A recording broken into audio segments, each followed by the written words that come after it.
Voilà, je vais lancer le webinaire déjà.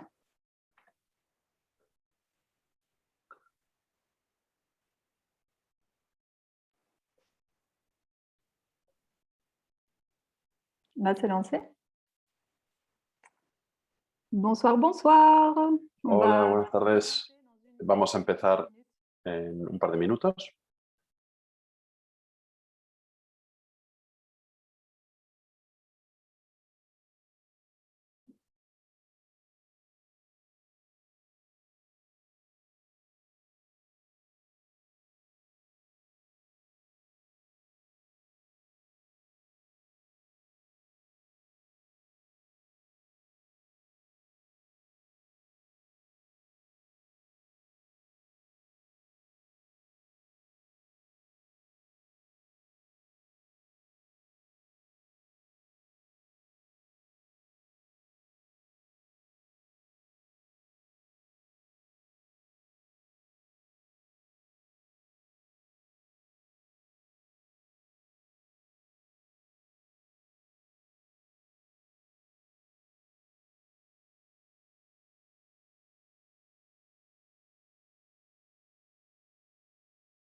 Voilà, on va commencer dans 1 minute.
Voilà, bonsoir à toutes et à tous. On va commencer ce séminaire. Hola, buenas tardes a todas y todos. Vamos a empezar este seminario. Bienvenidas a la segunda conferencia de la serie en línea de la Universidad de CDTM.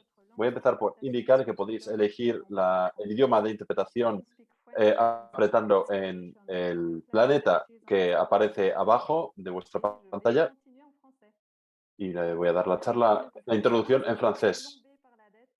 Quelle solution? Vamos a entrar en la conferencia Unidos por la deuda, ¿qué solución para los países del sur? Y con mucho gusto voy a presentar esta conferencia con intervenciones planistas muy importantes. Empezamos esta universidad con una conferencia el martes con Verónica Gago y Silvia Federici, que presentaron un análisis de la crisis, de una perspectiva feminista sobre la crisis de la deuda. Esto fue grabada y se publicará en breves. Y queda una tercera conferencia que se tratará de la anulación de la deuda del Banco Central Europeo. Será el próximo jueves. Todo esto se hace en línea. Me gustaría que nos viéramos en persona y no tener que apoyar al gigante Zoom, pero debido a la situación del COVID hemos tenido que hacerlo de esta manera y tengo que agradecer a las intérpretes y a todo el equipo invisible por haber organizado el seguimiento técnico de esta conferencia. Y también vamos a tener una serie presencial en colaboración con varios colectivos de Lieja. Esto tendrá lugar el fin de semana del 25 y 26 de septiembre en Lieja. Apuntaros, vamos a poner el link en en el chat y vamos a tener charlas sobre los zapatistas, las luchas campesinas y un montón de cosas apasionantes para acabar con el sistema de deuda y proponer alternativas de todo tipo. Y justamente sobre estas soluciones y alternativas trabaja el CADTM. Podéis encontrar nuestros análisis en la página del cadtm.org y para todos los que no nos conocéis, sabed que el CADTM es una red internacional que se creó hace 31 años en Bruselas y que trataba, en primer lugar, de las cuestiones de deuda pública. Después, el CADTM amplió su campo de análisis a la deuda privada y las luchas por la abolición de las deudas ilegítimas. Y es justamente este el tema que nos va a ocupar esta tarde, dado que las consecuencias múltiples de la pandemia del COVID-19 no han hecho más que agravar la situación de endeudamiento de los países del sur, en detrimento de las personas y poblaciones vulnerables, en particular las mujeres, como hay que recordar. Según el FMI, una tercera parte de los países en curso de desarrollo que están en situación de endeudamiento severo y de impago. Hay un cuarto de países que dedican más dinero al pago de la deuda que a la salud pública. Las soluciones que se dan desde estas instituciones internacionales son claramente insuficientes, como mucho piden la suspensión del pago, y esto no hace más que agravar el problema. Es por ello que desde el CADTM defendemos que las lecciones que hay que sacar son evidentes y entre ellas hay que anular las deudas públicas en vista de la justicia social. En este sentido, el CADTM apoya una petición por la anulación de los países del sur, que es iniciativa de las organizaciones miembros de los grupos de trabajo sobre la deuda en Bélgica. Si vous mettre le lien dans le chat, n'hésitez Pondremos pas. el enlace en el chat. Évidemment.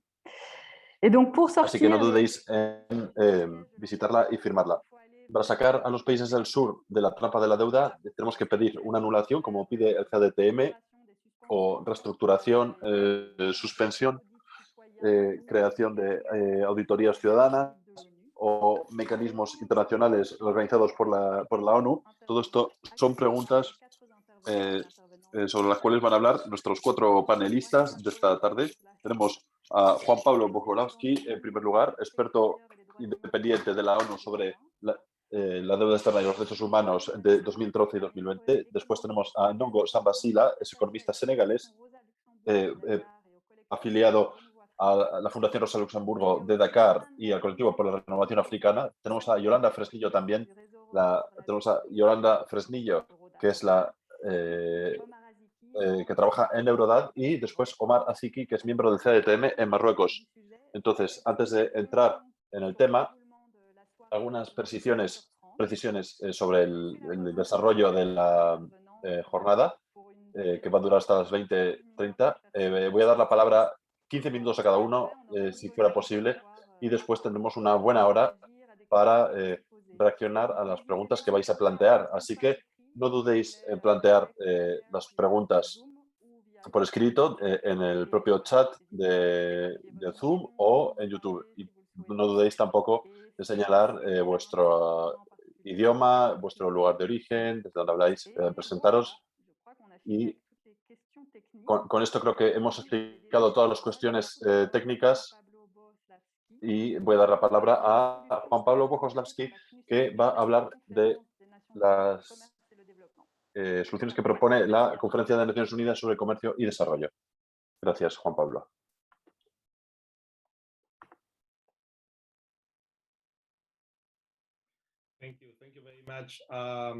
Gracias, muchas gracias.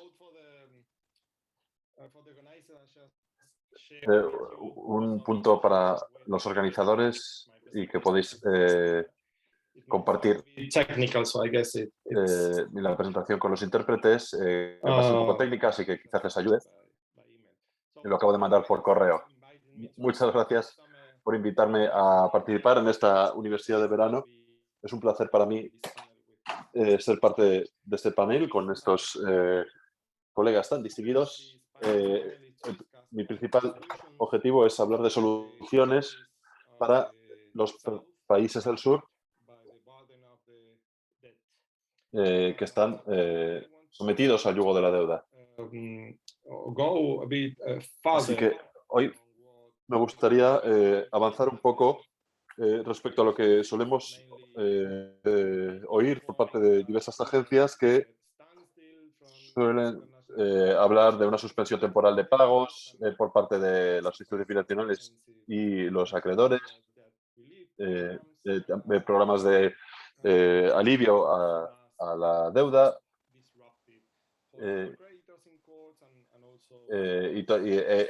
evitar, digamos, procesos judiciales. Como explican otros compañeros, o van a explicar, la austeridad hoy en día llevaría a una recesión más profunda.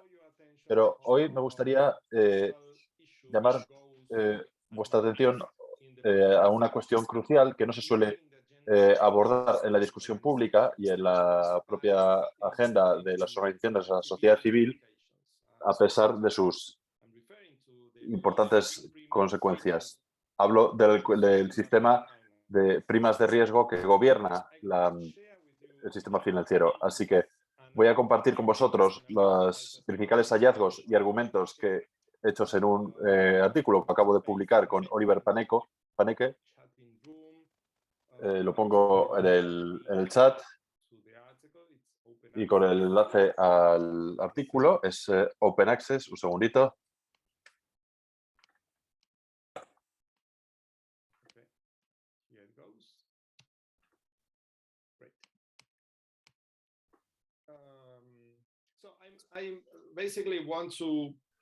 Básicamente, lo que quiero proponer para la discusión es una interpretación de las primas de riesgo desde el punto de vista de los derechos humanos. Como sabemos, un mismo producto tiene el mismo precio, exceptuando un préstamo. Debido a las primas de riesgo, algunos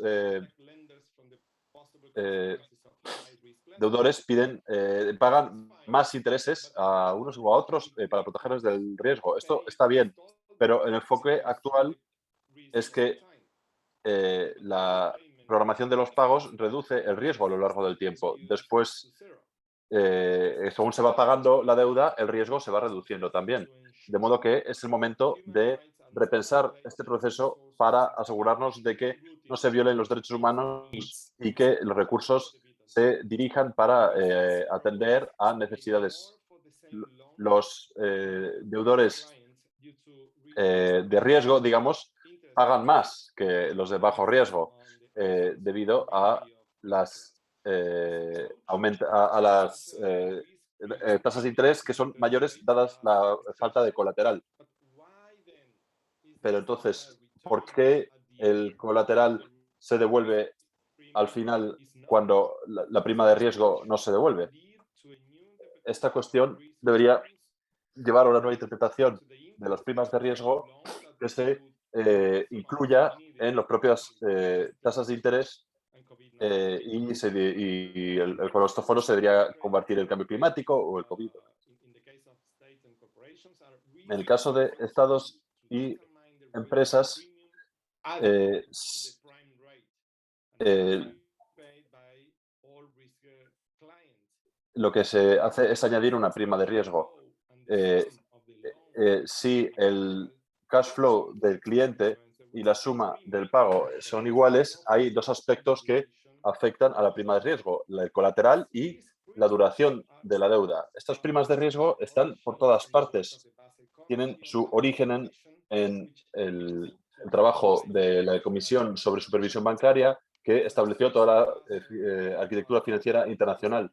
Después del trabajo del Comité de Basel, de Basilea, las primas de riesgo se incluyeron en toda la arquitectura del sistema financiero y de supervisión bancaria desde hace ya más de 3 décadas. Según el sistema de Basel, la mayor economía, las principales economías del mundo utilizan este sistema de estimación del riesgo.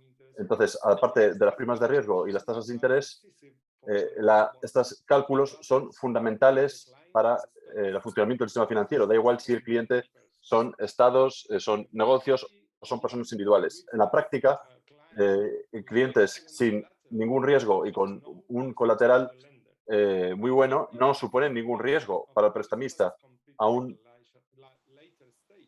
incluso si se paga tarde.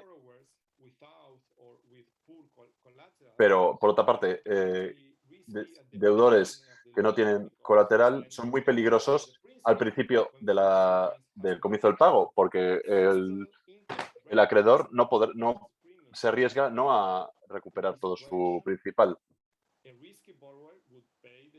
Sí, pero para que esto tuviera sentido, el deudor de riesgo tendría que pagar al final de todo. El caso es que, combinado con las tasas de interés, la prima de riesgo en realidad lo que hace es acelerar el pago del principal al acreedor. Entonces, la fase más de riesgo al principio del préstamo, donde no hay colateral, se acorta porque los pagos van reduciendo el riesgo a lo largo del tiempo. Es decir, que antes de la deuda, cada cliente plantea un tipo de riesgo distinto y requiere, por tanto, una prima de riesgo distinto. Sin embargo,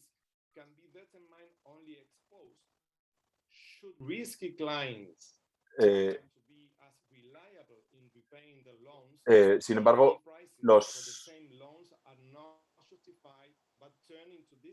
no se justifican no se justifican estas primas de riesgo diferenciadas y viene a ser básicamente una discriminación basada en la propiedad, cosa que está prohibida por los tratados internacionales. No se puede discriminar en función de la propiedad. Entonces, establecer precios distintos para un mismo préstamo hay que evitarlo. Y esto se podría hacer o bien devolviendo la prima de riesgo al final o bien ajustando la tasa de interés a lo largo del tiempo según se vaya reduciendo el riesgo dado que se ha devuelto el principal.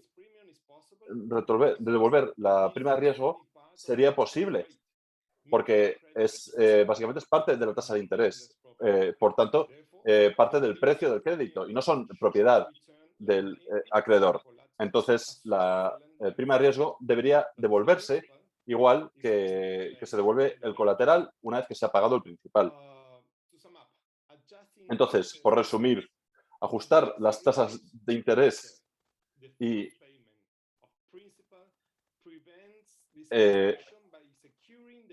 si hiciéramos esto, acabaríamos con la discriminación y asegurarnos un trato equitativo para todos los deudores una vez que han pagado el principal de su deuda.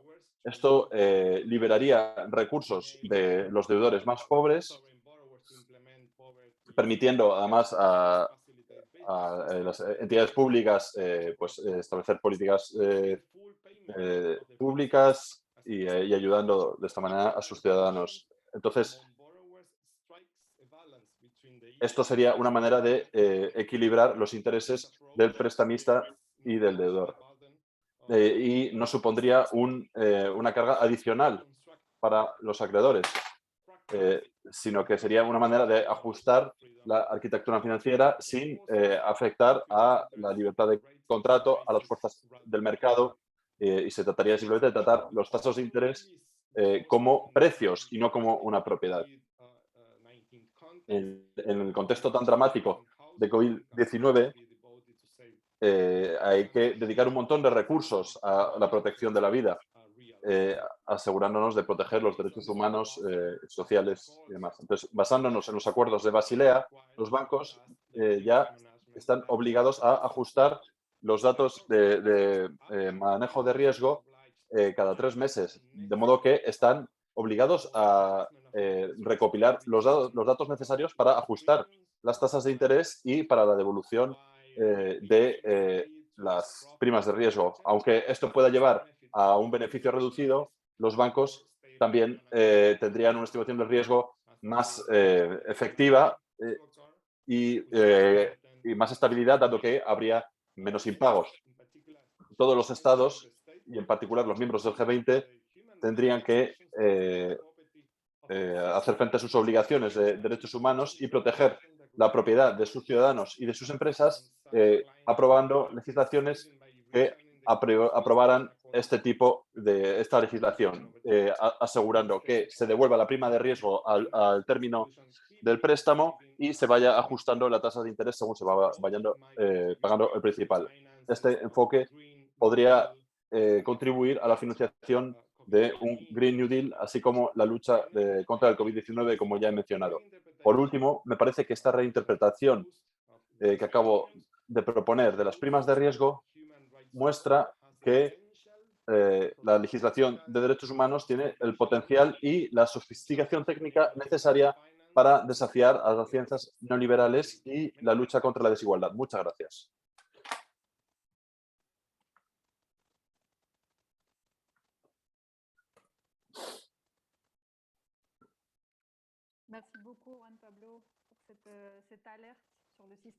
Muchas gracias, Juan Pablo, por esta alerta sobre el riesgo de préstamos. Ahora doy la palabra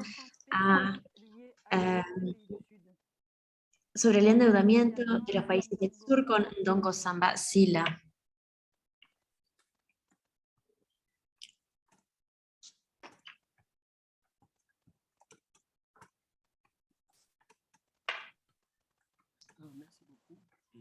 Muchas gracias.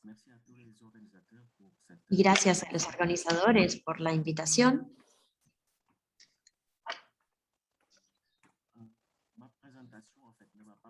Mi presentación no es sobre elementos puntuales ni el tema de la deuda del desarrollo, como por ejemplo el impacto de la COVID-19 sobre los países del sur, sino que voy a hablar más que nada sobre, en un sentido estructural, de que afecta la repetición de esta temática en los países del sur. Así que voy a abordar 4 puntos. El primero es sobre por qué el endeudamiento al extranjero en los países del sur tiene que ver con la soberanía de la deuda. El segundo es por qué estos países deben endeudarse en el primer lugar. Y el tercer punto es por qué el endeudamiento, la deuda de los países del sur es una necesidad intrínseca del sistema capitalista. Y el último punto son maneras de salir del sistema de la deuda. Así que empezamos por el primer punto. La deuda pública de moneda extranjera es una cuestión monetaria. ¿Por qué? Porque la definición de soberanía monetaria tiene su definición que fue hecha por IMF. Estado monetario, entonces, son aquellos que recolectan los impuestos en moneda extranjera. Esto exige un régimen de cambio de moneda, por lo que hay que hacer el pago en moneda extranjera. Entonces, los estados soberanos en cuanto a moneda no pueden hacerlo a no ser en estas monedas específicas. Entonces, los estados no tienen ninguna limitación financiera en cuanto al uso de estas monedas específicas.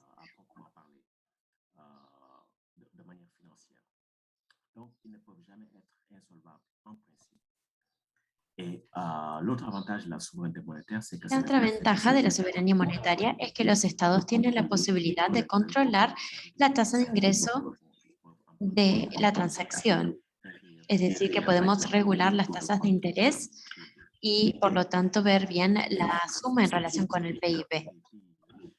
Entonces, ¿por qué explica que los países ricos en cuanto a la soberanía monetaria no hablan tanto de deuda pública? No estoy hablando de Grecia, que no tenía soberanía monetaria, sino que carecía de la misma. Pero los países ricos en general es la deuda pública que plantea problemas, no esto.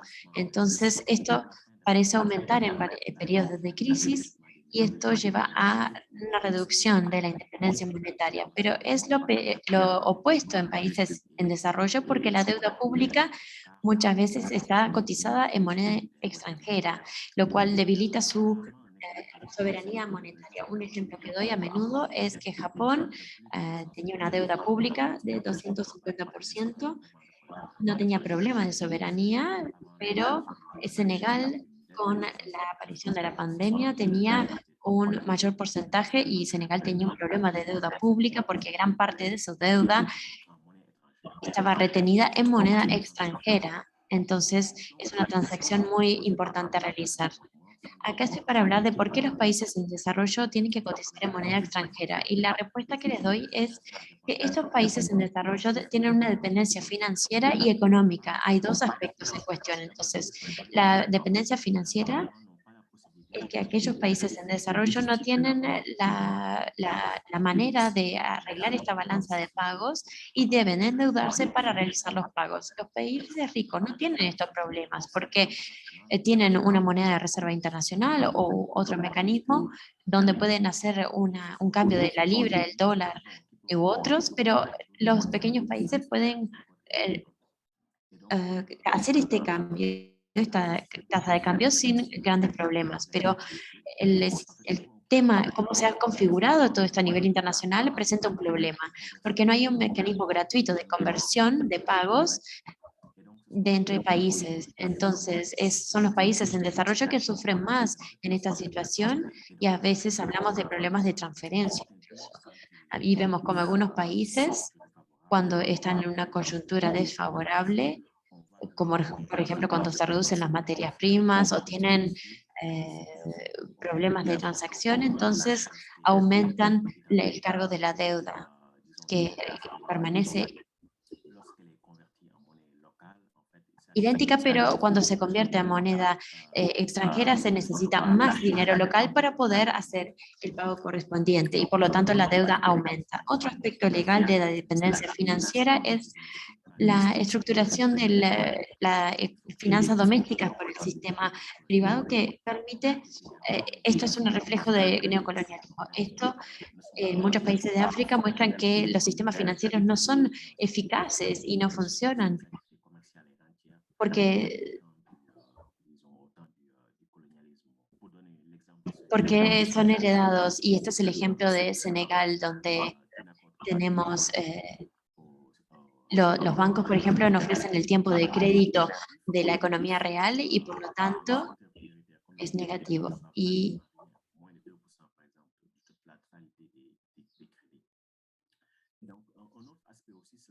otro aspecto es de esta dependencia económica, y aquí hay aspectos, es la división internacional, la Organización Internacional del Trabajo, que tiene que ver con la deuda colonial, o los países del sur que exportan materias primas como actividad principal, que deben agregar las deudas ahora al pago. Y en segundo lugar, los países del sur tienen una deuda dependiente en los países del norte en cuanto a lo comercial y a la tecnología. En cuanto al desarrollo, necesitamos tecnología que debemos comprar en moneda extranjera, necesitamos hacer una tasa de cambio y por lo tanto, de esta manera, necesitamos hacer un cambio para poder acceder a estos instrumentos, a esta tecnología. Entonces, el índice de desarrollo amenaza el equilibrio mundial porque los países en desarrollo ya han propuesto la producción local pero la economía está inversa en este caso, porque el desarrollo refuerza esta dependencia internacional. El Banco Mundial, por ejemplo, no le importa el desarrollo de la agricultura. Entonces, esto no ayuda a los países en desarrollo en el avance de proyectos agrícolas.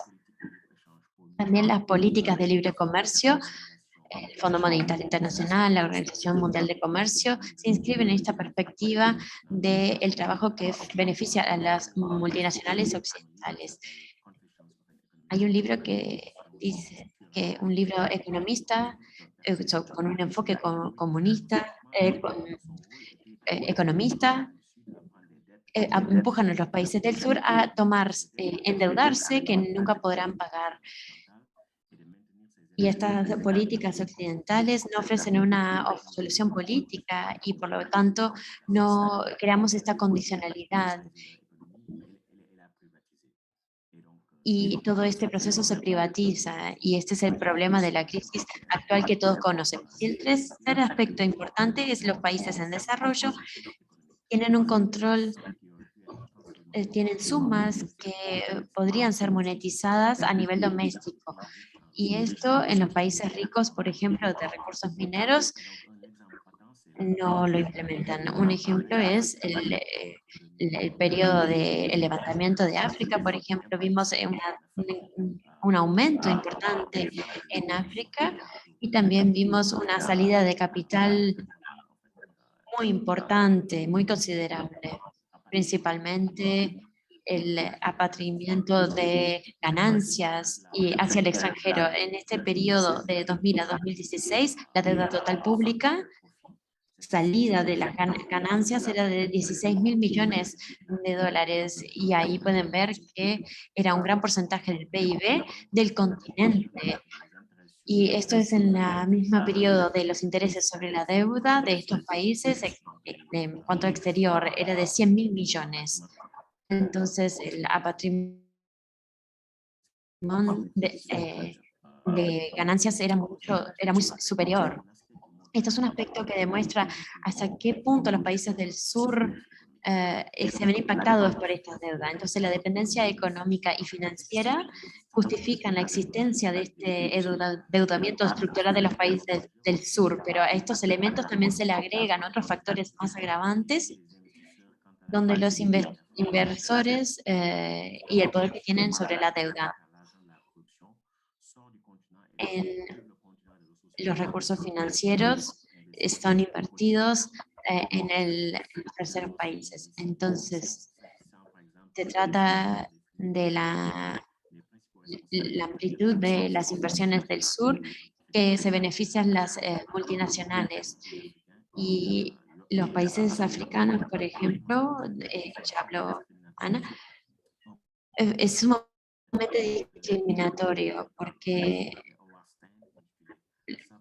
hay un libro de si los países africanos pagan más, muestra que los países africanos pagan una tasa de interés superior en comparación, lo cual afecta su rendimiento económico y mayor riesgo de crédito. Entonces, en definitiva, cuando los países se endeudan en moneda extranjera, no pueden hacerlo de otra manera, no tienen alternativa y crea una dependencia de recursos que no pueden comprar de otra manera. Y también es una survalía económica que se va de capital extranjero y que por lo tanto no beneficia a la población en general. Y el otro riesgo es que el endeudamiento de países del sur es una necesidad porque es como está concebido el sistema. Hay otro artículo y escrito donde dividimos el mundo en dos, en países del norte y del sur. Vemos que los países del sur transfieren los recursos físicos, materias primas o el trabajo detrás, pero para transferir estos recursos también hacemos un flujo monetario neto de dólares, mientras que nosotros no los producimos. Entonces esto es un problema. Esto lleva a una pérdida física, pero también en términos monetarios, porque cuesta dinero la transferencia y también la tasa de cambio. Así que los países deben tener necesariamente una situación de endeudamiento constante y es un círculo vicioso que se reproduce y se repite. Lo que quería decir muy rápidamente es que hay que diferenciar la cuestión de la relación de deuda existente y dependencia y crear un sistema de... Hay suficientes argumentos para defender la anulación de la deuda externa porque esta capacidad de pago de la deuda no permite explicar los servicios que salen de esta deuda. Entonces, este sistema beneficia a los acreedores y afecta principalmente a los países en desarrollo y la carga de pago de estas deudas.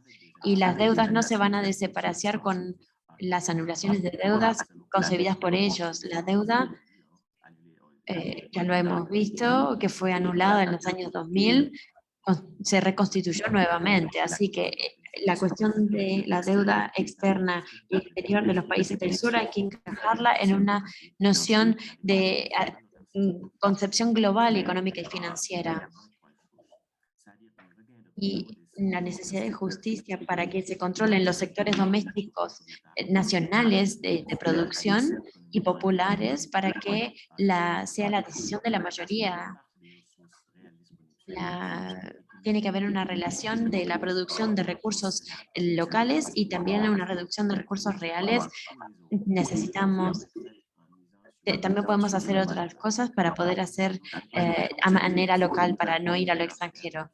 También la degradación económica y monetaria es reducir la dependencia en los países del norte y con China, porque si se trata más a nivel regional, donde nos salimos del euro y del dólar, del euro, tenemos políticas a nivel de países en desarrollo. Entonces tenemos que explorar estas alternativas y salir del sistema de deuda e ir más allá de la deuda y el sistema existente. Muchas gracias.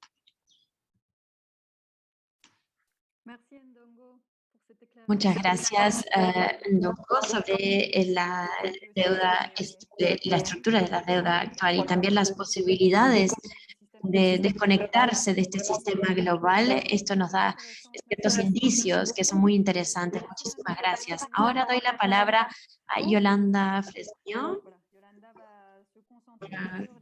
Yolanda va a concentrarse sobre las recomendaciones de Eurodat y la necesidad de reformar la estructura de la deuda y las propuestas que hemos formulado por el colectivo global de la anulación de la deuda. Le paso la palabra, no duden en hacer sus preguntas en la casilla Q ya en inglés si tienen preguntas, para que podamos luego tener material de debate. Yolanda, le doy la palabra. No puedo encender la cámara, creo que hay un problema con la cámara. Un momento, Yolanda. Sí. Bueno, empiezo a voz a hablar en español. Ya está. Perfecto. Ok, gracias. Bueno, muchísimas gracias por invitarme, por contar conmigo. La verdad es que no es mi primera universidad de verano en el KDTM. Me hubiese también gustado que hubiese sido presencial y volver a conectar con tantos amigos y amigas. Pero en cualquier caso, encantada de estar aquí. Muchísimas gracias. Voy a ver si puedo también compartir la pantalla.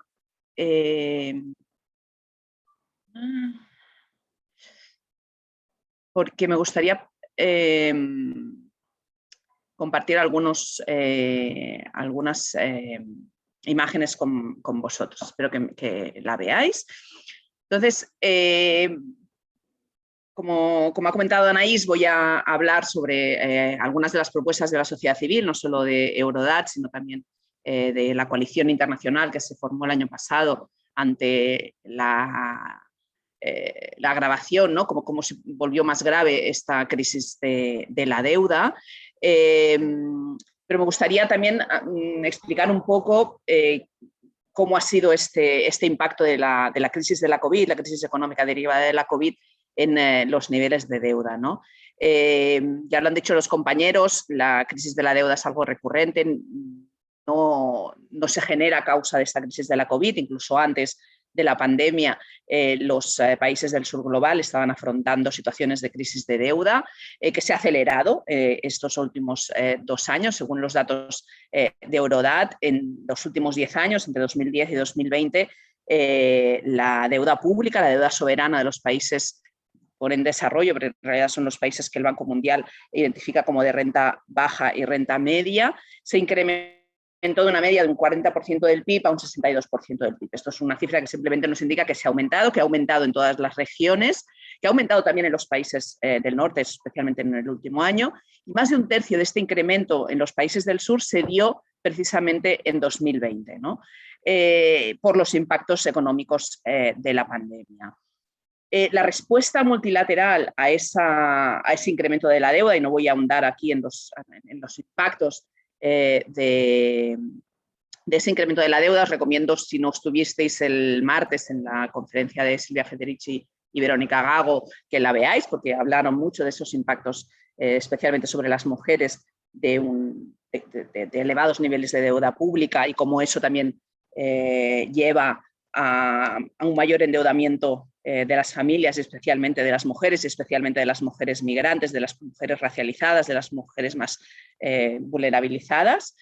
Yo sí que me gustaría abordar cuál ha sido la respuesta ante ese aumento de la deuda de las instituciones financieras internacionales. Ya sabemos que no podemos esperar mucho de estas instituciones internacionales, pero básicamente han hecho lo mismo que hacían en ocasiones anteriores, han hecho lo mismo que hicieron en la crisis de los años 80, de los años 70, que ha sido tirar más leña al fuego, es decir, más deuda, dar más créditos. Los cálculos que hicimos nosotros el año pasado era que la transferencia neta solo en 2020 de recursos de los países del sur a los países del norte había sido de 194.000 millones de dólares. Es decir, si tenemos en cuenta los nuevos préstamos que se han dado a los países del sur y lo que se ha pagado desde los países del sur a sus acreedores, esa última cifra ha sido muy elevada, mucho más elevada, a pesar de que han aumentado los créditos a los países del sur, ¿no? El FMI y el Banco Mundial han desembolsado más de 79.000 millones de nuevos préstamos. A priori decían que sin condiciones, pero las condiciones vienen, las condicionalidades y la austeridad ya van llegando. Con las renovaciones de estos préstamos. En el caso del Banco Mundial, préstamos principalmente beneficiando al sector privado. Se ha reforzado la narrativa, el discurso del acceso a mercados financieros. Ndongo Samba ha explicado cómo después de las cancelaciones de deuda que hubo al inicio de los años 2000, esta deuda ha vuelto a aumentar, y en parte ha vuelto a aumentar porque se ha aprovechado esa reducción de deuda pública, de deuda hacia acreedores públicos como los multilaterales o como acreedores bilaterales, como los estados europeos, para abrir espacio para que llegaran los mercados financieros, ¿no? Esos fondos de inversión a los que no les sale tan a cuenta prestar a Europa o a Estados Unidos, precisamente por las políticas monetarias del quantitative easing, y les sale mucho más a cuenta prestar a tipos de interés mucho más elevados a los países del sur. Bueno, pues la respuesta a la crisis económica generada por la COVID ha sido: vamos a mantener o mejorar ese acceso a los mercados financieros. Los mercados han seguido prestando, los intereses han seguido subiendo, y como comentaba Juan Pablo, las agencias de rating han seguido degradando los niveles de riesgo de los países, especialmente aquellos que se han atrevido a solicitar reestructuraciones de deuda, ¿no? El FMI ha puesto sobre la mesa, después de mucha presión, esa nueva emisión de derechos especiales de giro, que es como una moneda del propio Fondo Monetario Internacional que ayuda a generar reservas en los países miembros del fondo, pero como es una institución altamente no democrática, donde los recursos se reparten en función del derecho a voto que cada país tiene en el fondo, y eso es en función del tamaño económico de cada país, pues la mayor parte de esos recursos han ido a parar a los países ricos. Ahora mismo se está estudiando la posibilidad de trasladar parte de esos recursos a los países más empobrecidos, pero obviamente el FMI está poniendo sobre la mesa que eso se haga en forma de nueva deuda, de nuevos préstamos a los países más empobrecidos, ¿no? Y las dos iniciativas de, entre muchas comillas, alivio de la deuda, que no ha sido en ningún caso cancelación de la deuda, es lo que se llama la DSSI, la suspensión temporal de pagos acordada por el G20 en abril del año pasado, ofrecida por acreedores bilaterales, es decir, por acreedores o países del G20 y del Club de París. Se ha incluido China en esa iniciativa. El resultado es que no llega de lo que se ha ofrecido hasta junio de 2021 a 10.000 millones de dólares, que es muy poco, no llega al 2% de los pagos que estos países de media han hecho en este periodo desde abril de 2020 a junio de 2021. Los acreedores privados y los acreedores multilaterales han quedado fuera de esta iniciativa, pero es que además no es una cancelación, es una suspensión temporal, es decir, a partir del año que viene esos pagos se tienen que retomar y devolver a sus acreedores, ¿no? Ante las limitaciones evidentísimas de esta iniciativa, el G20 salió en noviembre del año pasado con una nueva iniciativa, nueva también entre muchas comillas, que es este Common Framework o nuevo marco. Lo de nuevo y común no es ni nuevo ni común, es básicamente un Club de París ampliado, es decir, los mecanismos que ya existían de reestructuración de la deuda, sumando a China en ese paquete de acreedores que participan en esto. No es común porque los acreedores multilaterales no participarán y hay muchas dudas sobre la participación de los acreedores privados, y no es para todos porque excluye a la mayoría de países de renta media. De momento, lo único que ha conseguido este nuevo marco común es que las agencias de rating degraden el riesgo país de los países que se han atrevido a pedir una reestructuración de deuda, que no es una cancelación, a este nuevo marco común, ¿no? Lo que sí que parece que viene es esta nueva oleada de austeridad. El propio Fondo Monetario Internacional está proyectando que 60 países del sur reducirán sus gastos por debajo de niveles previos a la pandemia en los próximos años para hacer frente a las reclamaciones de los acreedores, es decir, al pago de la deuda, y obviamente esa austeridad se cebará con las poblaciones más vulnerabilizadas, con las mujeres, con los niños y las niñas, con las personas mayores y con el derecho a la vida y al desarrollo, ¿no? A esto hay que sumar el impacto del cambio climático, de la emergencia climática, que también afecta a la deuda, ¿no? El incremento de fenómenos extremos climáticos, especialmente en países del Caribe y del Pacífico, en pequeñas islas del Caribe y del Pacífico, hace que estos países se tengan que endeudar para financiar la reconstrucción después de estos acontecimientos. La falta de inversión de finanzas al desarrollo por parte de finanzas al clima por parte de los países más contaminantes hace que los países del sur se tengan que endeudar para financiar las inversiones en mitigación y en adaptación, y eso aumenta la deuda. Cuanto más deuda hay, menos recursos tiene el país a posteriori para poder invertir precisamente en resiliencia climática. Cuanto más vulnerabilidad climática, más cara sale la deuda, más tipos de interés tienen que pagar los países, y por lo tanto hay como un círculo vicioso de deuda y cambio climático que se retroalimenta, ¿no? Y finalmente, como decía antes, estas dos crisis tienen especialmente unos impactos sobre las mujeres y las minorías de género y la justicia de género, ¿no? Si queréis en las preguntas, pues puedo ahondar en esto. Ante esto que estamos demandando desde la sociedad civil, antes de entrar en la sociedad civil, los países del sur han empezado tímidamente, diría, a reclamar acciones frente a esta situación, es decir, cancelación de deuda, reestructuración de deuda.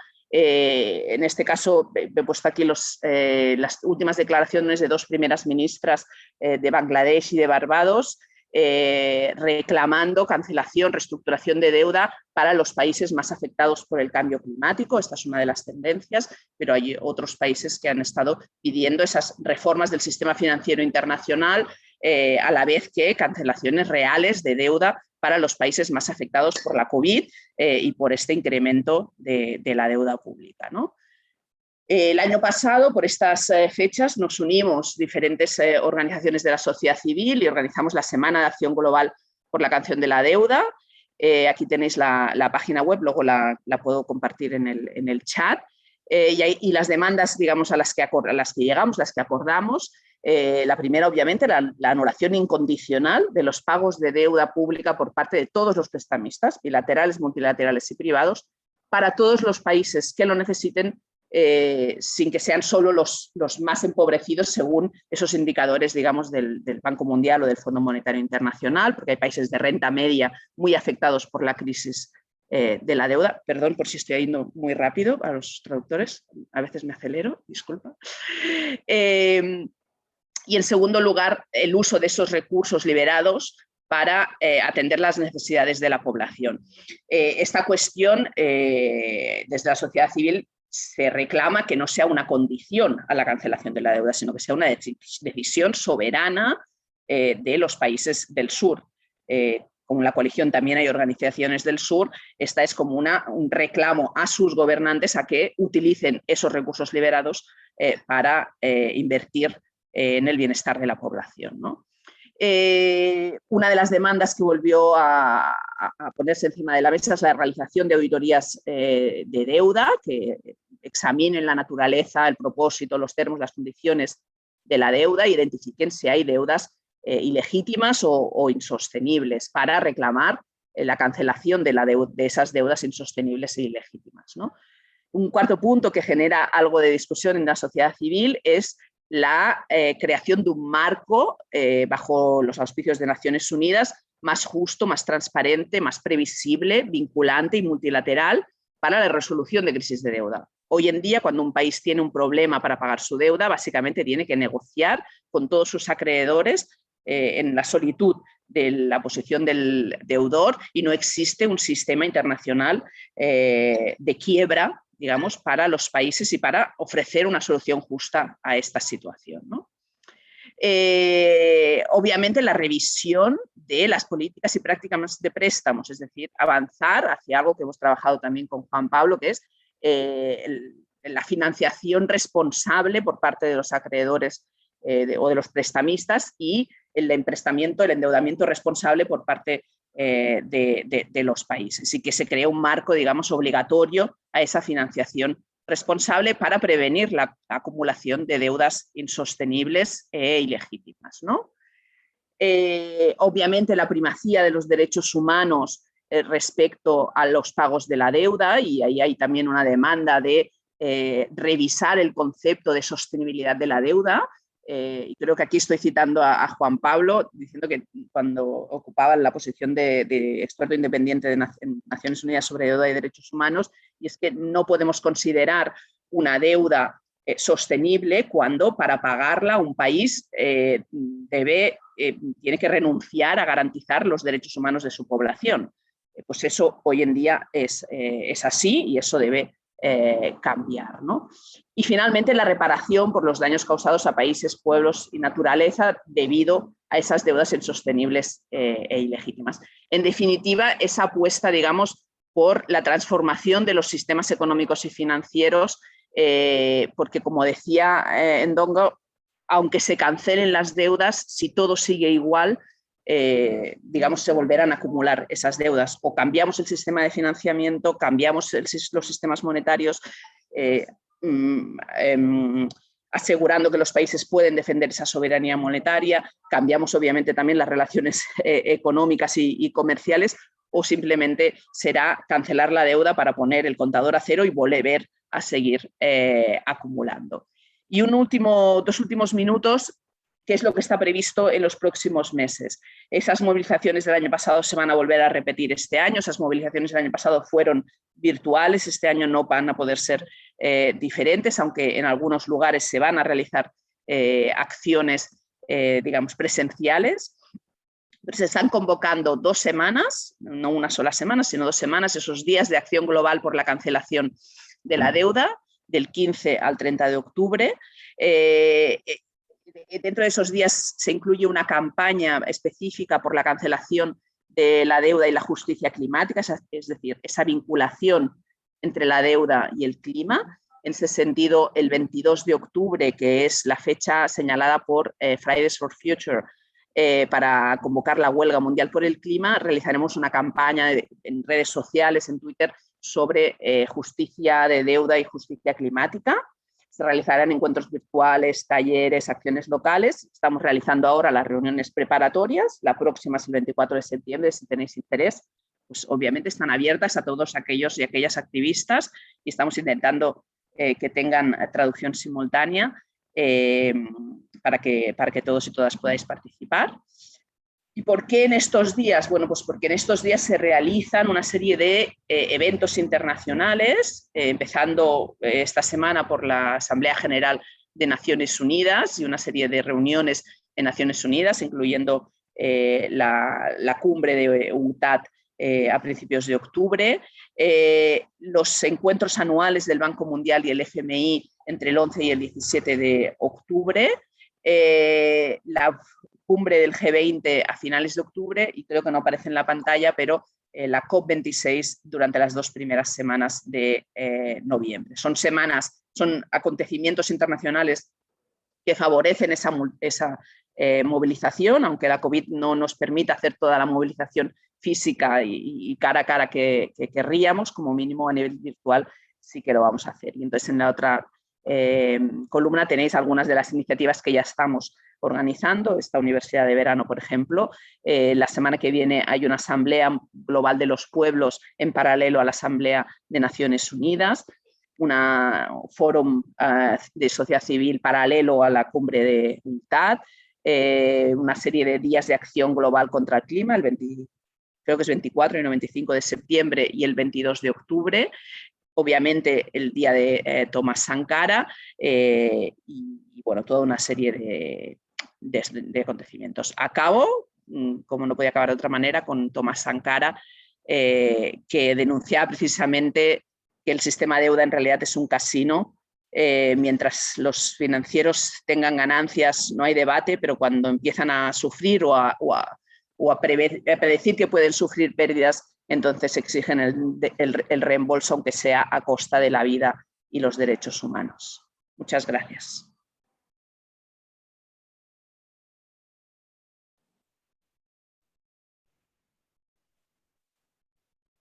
Merci Yolanda.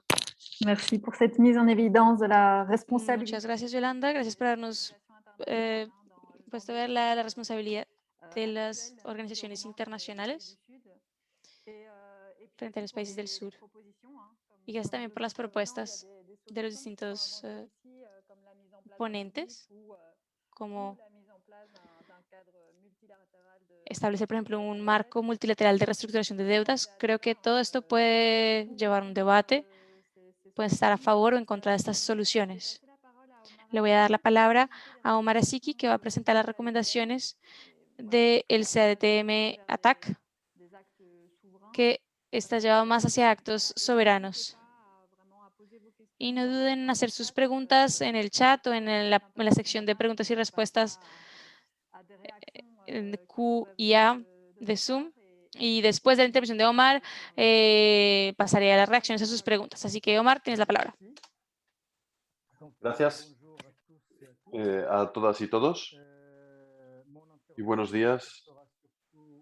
Voy a intervenir principalmente sobre la respuesta a la cuestión de qué soluciones para los países del sur ante la crisis de la deuda. Efectivamente, la crisis del COVID ha desencadenado o ha renovado más bien un debate sobre la cuestión de la deuda.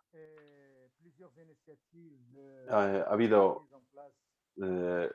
varias iniciativas para encontrar soluciones a esta crisis de la deuda por parte de los países del sur global, que se enfrentan a una disminución drástica de sus ingresos debido al COVID. Desde marzo 2020 hemos visto el temor a una serie de quiebras en todo el sistema de deuda y esto ha hecho que los acreedores estuvieran aterrorizados, así como las instituciones financieras internacionales y los gobiernos de países del sur. Y hemos visto cómo han multiplicado las iniciativas para aligerar la deuda, para liberar los recursos necesarios para enfrentar la crisis sanitaria. Podríamos mencionar como el Fondo Fiduciario de Asistencia y de Apoyo ante las Catástrofes, que fue creado por el FMI. Bueno, ya existía, pero lo modificó en el 2020 las iniciativas de suspensión del pago de la deuda por parte del propio G20 en abril, así como en noviembre el G20 y el Club de París establecieron un marco común para el tratamiento de la deuda y para ir más allá de la suspensión del pago de la deuda, pero consideramos que esta iniciativa no es suficiente. Podríamos añadir también la otra propuesta del FMI al final del agosto para poner a la disposición de la economía mundial una de 650.000 millones de dólares para responder a necesidades urgentes. Pero como ya lo ha señalado Yolanda,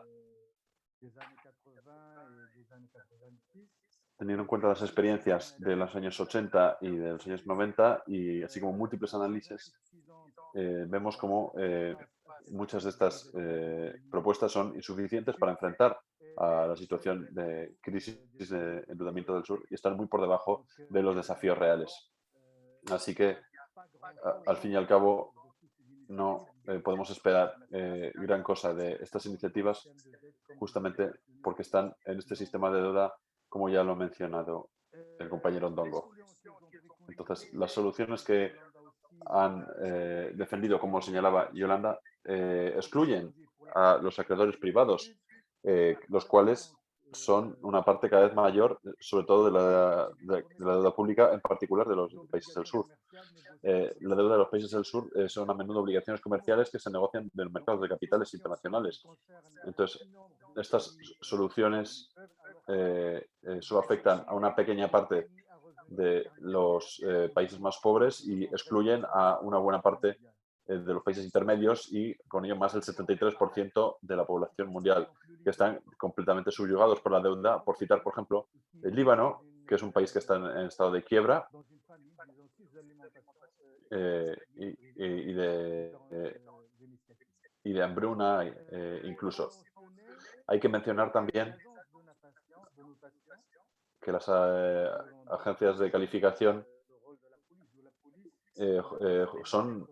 juegan a ser la policía,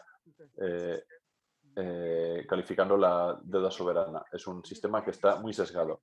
Entonces, hay un riesgo de una auténtica crisis de la deuda.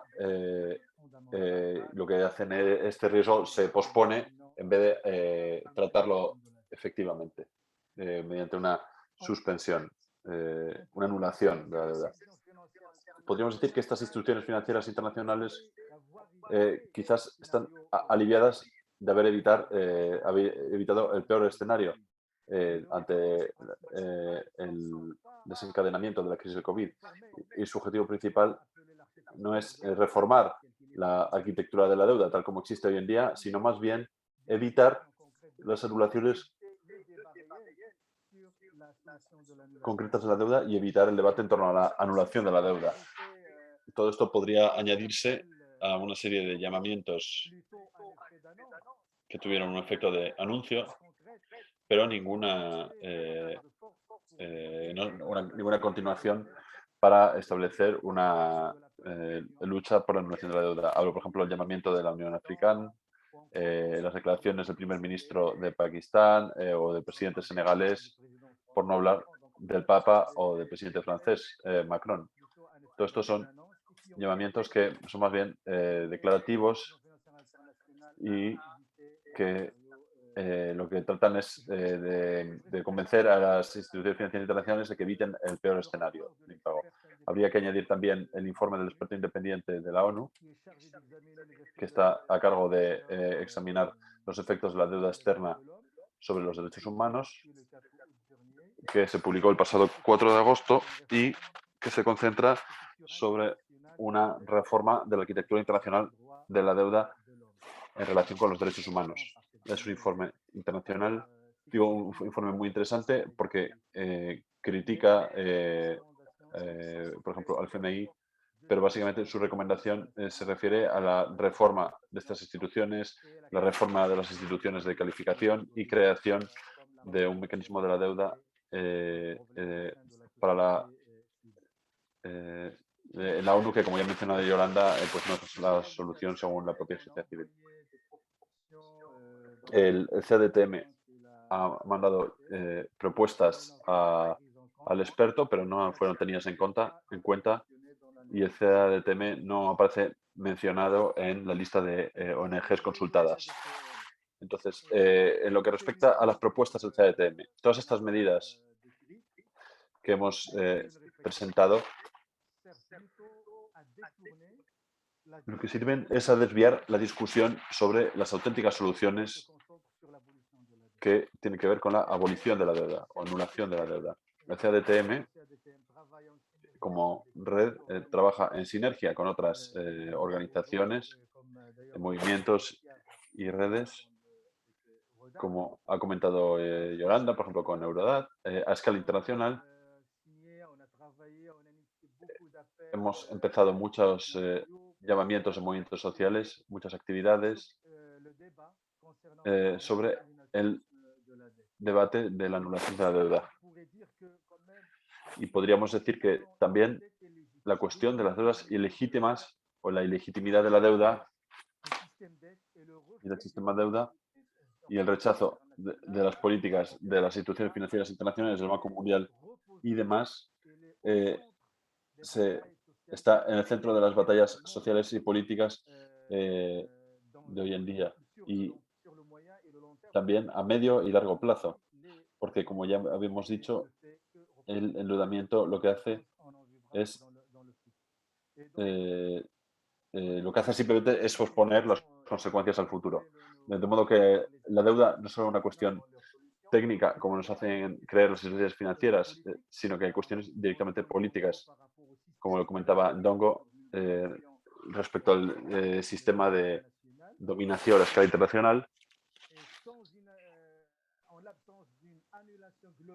Y por tanto, sin anulación global que incluya a todos los acreedores, ya sean privados, bilaterales o multilaterales, los países del sur van a seguir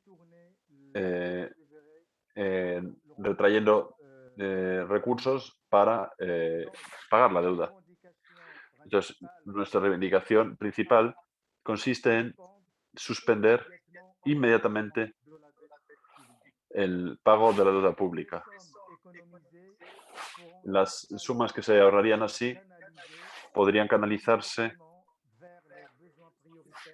hacia las necesidades más prioritarias, en particular en cuestión de sanidad, pero también de otros sectores sociales como la enseñanza y demás. Pero a ese respecto va a haber que establecer un sistema y mecanismos de control popular para que estas sumas realmente se dirijan prioritariamente a la salud.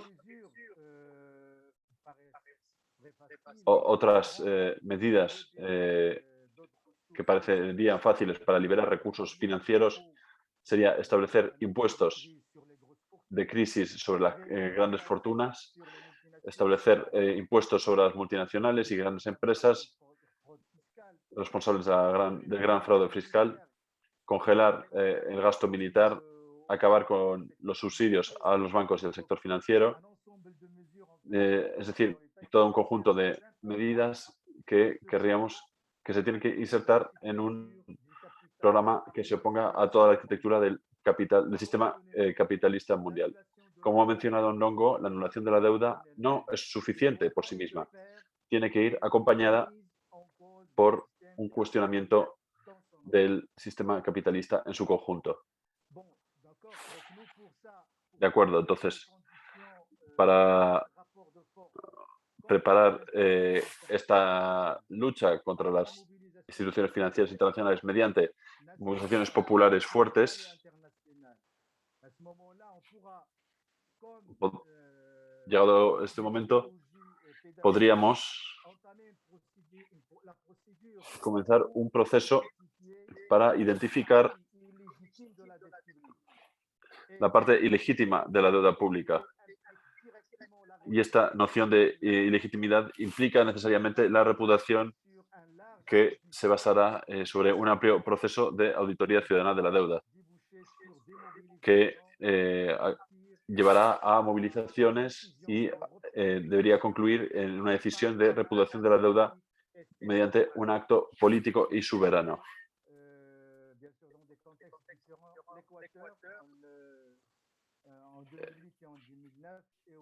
Es lo que hizo Ecuador en 2008 y en 2009 y también Islandia a partir de 2008.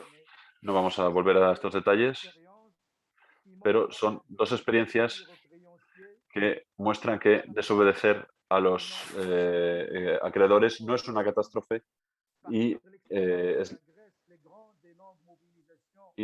sin embargo lo que vemos en Grecia, donde todas las movilizaciones no fueron acompañadas por un acto soberano, sino más bien una capitulación de Tsipras ante la Troika, y vimos cómo esta Troika y el FMI y el Banco Central Europeo y la Comisión Europea cometieron un crimen contra la humanidad ante el pueblo griego.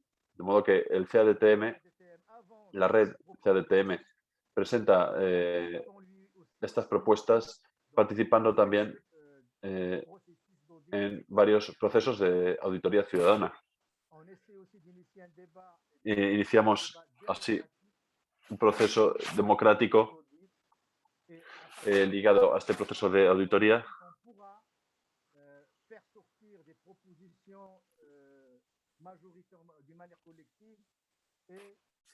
y participando en propuestas de carácter colectivo, y será gracias a estas movilizaciones que podremos lograr que estas propuestas sean realmente llevadas a cabo.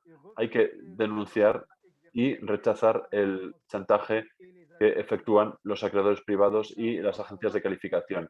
Y esto es otro aspecto muy positivo de la auditoría ciudadana, es que permite determinar las distintas responsabilidades en los procesos de endeudamiento ilegítimo y exigir que los responsables internacionales y que impongan penas de prisión eventualmente. También podríamos apoyar en defensa de nuestra reivindicación con argumentos jurídicos en derecho internacional, que también podrían llevar a una discusión unilateral y un acto soberano de suspensión de pago, ya sea el estado de necesidad, el cambio fundamental de circunstancias o bien la fuerza mayor. Entonces, cuando se invocan alguno de estos tres argumentos, el país, digamos que la suspensión de la deuda es completamente legítima, sea cual sea el carácter de la deuda. Y bien, además, tiene que haber siempre una movilización y poblaciones y solidaridad internacional. Y si volvemos a poner esta idea de la deuda en la esfera pública, dándole un carácter político, podremos resolver esta crisis de la deuda de los países del sur. Así que os invito a visitar el sitio de la página web del CADTM, donde hay muchos análisis y textos y documentos que realmente podrán aclararnos sobre la cuestión de la deuda y muchas gracias. Gracias, Omar, por todas las medidas que propones y que has presentado como otros panelistas. Has hablado de apoyarse en el derecho internacional. Creo que puede ser interesante volver a esto. Me quedo con una frase que has dicho, que es muy sencilla, pero que me parece bastante evidente para resumir lo que dice, es que las soluciones que se proponen no sirven más que para contornar las auténticas soluciones. Así que propongo pasar ahora a las preguntas que se han planteado por parte de los asistentes. Y hay una primera pregunta de Aurelian que pregunta cuál es la parte de acreedores privados, bilaterales y multilaterales y quiénes serían los perdedores en caso de una anulación parcial o total.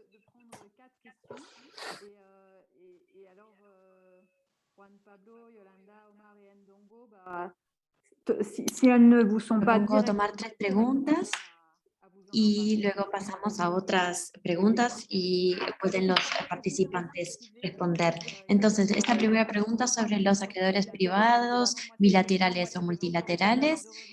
Esto es algo que también quisiera hacer alguna pregunta de qué pueden hacer los acreedores privados en el contexto actual cuando pensamos en la representación que tienen sobre la deuda de los países del sur. Así que creo que es una pregunta muy importante.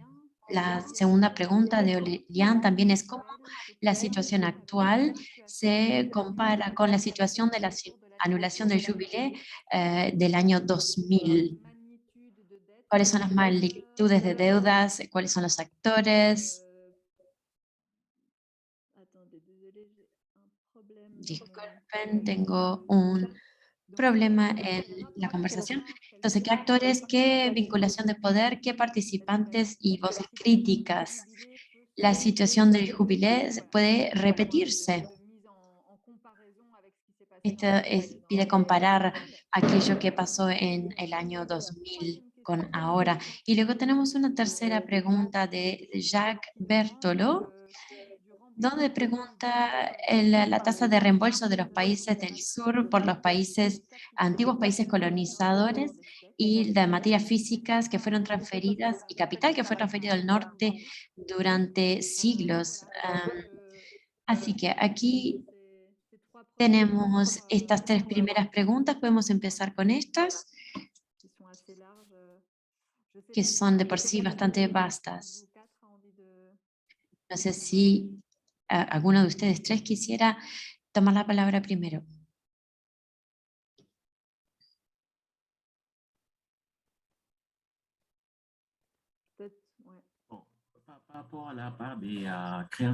Respecto a la parte de acreedores privados, no sé exactamente la proporción de 2019, pero en 2020 en África subsahariana era más o menos un cuarto cada uno.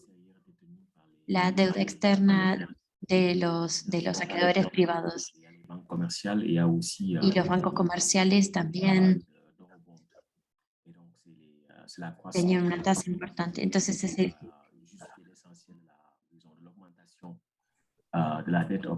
esto ha llevado el aumento de acreedores privados desde 2008 hasta entonces, 60%.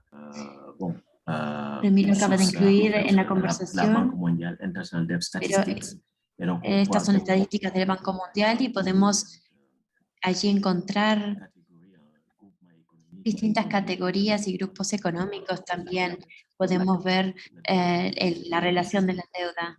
Estos datos son de 2019. Yo también tengo una tabla de los países africanos que podría compartir. Sí, si la tiene a mano, podría perfectamente.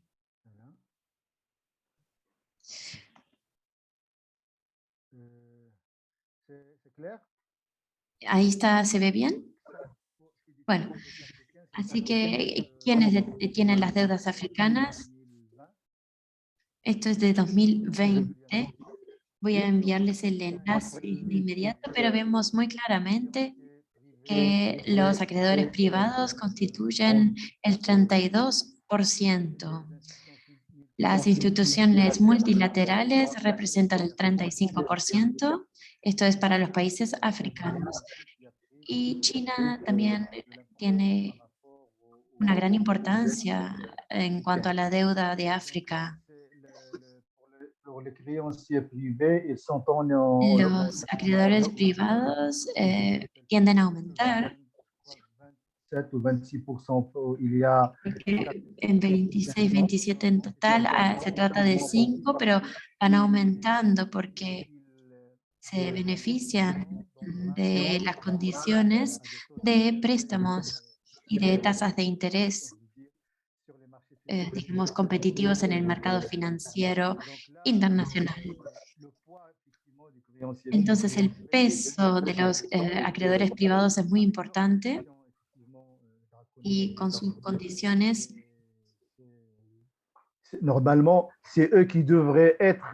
Son ellos quienes deberían estar a la cabeza de estas medidas de las instituciones internacionales, pero lo vemos en relación con el peso que tiene la deuda. Esta es la contradicción en sí.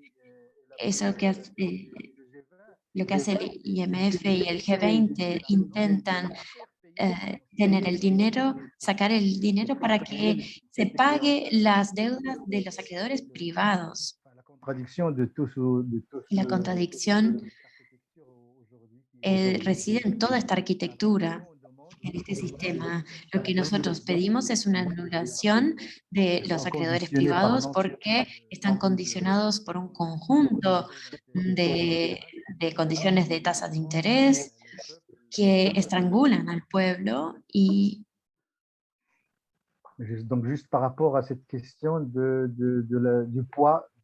así que esto es la cuestión del peso y la distribución que tienen los acreedores privados. Muchísimas gracias. Y efectivamente, Remy de KDTM especifica aquí en la conversación que para el conjunto de los países, digamos, entre desarrollo, los acreedores privados representan aún más, un mayor porcentaje, pero es más para los países de África, puntualmente. No sé, Yolanda, si tiene alguna participación. Sí, me gustaría en español puntualizar una cosa, y es que ese cambio ha pasado en todas las regiones. Es decir, en América Latina y en Asia el peso de los acreedores privados ya era más importante antes que en el caso de África, pero también ha aumentado ese peso de los acreedores privados y ha disminuido el peso de los acreedores bilaterales y multilaterales. Y creo que lo importante también es ver cómo ha cambiado la composición de acreedores dentro de esas cápsulas. Es decir, los acreedores privados ya no son sobre todo bancos internacionales, que también están, sino sobre todo son grandes fondos de inversión que invierten en bonos, en los mercados financieros. Eso es muy diferente a tener un banco identificado con un gran préstamo a un país, digamos, a la hora de identificar cuál es el agente al que tienes que llegar, ¿no? En el caso de los bilaterales, ya lo ha comentado Omar, también ha cambiado mucho porque ya no son los países, sobre todo antiguos colonizadores, Europa, Estados Unidos, sino que sobre todo es China y nuevos prestamistas. Y en el caso de las multilaterales, también ha cambiado porque ha aumentado, por ejemplo, el peso, según en qué regiones. En el caso de África ha aumentado el peso del Banco Africano de Desarrollo, de los bancos multilaterales de desarrollo, más que no del Fondo Monetario Internacional. Esto puede cambiar en los próximos años porque el Fondo Monetario Internacional está ahora prestando más que en los años anteriores, ¿no? Pero creo que es importante ver cómo la situación ha cambiado. La deuda respecto al PIB ha aumentado respecto a los años 2000, en todas las regiones, pero sobre todo aumentando en términos absolutos. Tenemos que tener en cuenta que el PIB también ha aumentado durante estos años, ¿no? Entonces, el porcentaje digamos, aumenta también la de esto relativa, ¿no? Y luego la otra cosa importante que no vemos en estas estadísticas es el incremento de la deuda doméstica, es decir, de la deuda a inversores domésticos, especialmente en América Latina y en Asia, no tanto en África, que también.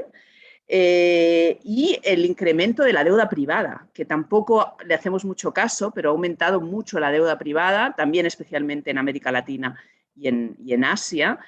Y sabemos por experiencia de las crisis anteriores, de la crisis de los años 70 y 80, de la de los finales de los 90 y 2000, la crisis del sudeste asiático, por la crisis del sur de Europa, que las crisis de deuda privada se convierten en crisis de deuda pública, es decir, que hay rescates de lo privado y esos problemas de deuda privada siempre acaban derivando en aumentos de deuda pública. Y hay una bomba de relojería de deuda privada en todo el mundo, pero también en los países del sur que no veíamos en crisis anteriores, ¿no? Entonces, la situación es mucho más compleja que cuando en los años 80 o principios de los 2000 lanzamos la campaña de jubileo, donde era mucho más fácil identificar el enemigo, por simplificarlo, ¿no? Banco Mundial, FMI y países del norte cancelen la deuda.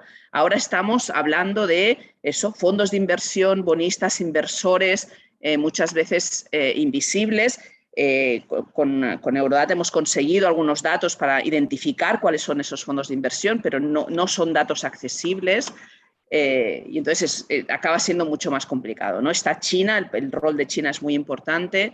Creo que es importante tener esto en cuenta a la hora de las estrategias, de dibujar las estrategias de la sociedad civil, ¿no? Porque no nos estamos dirigiendo a los mismos agentes. Esos siguen estando, pero hay muchos más agentes en el mundo de la deuda que en aquellos años. Gracias.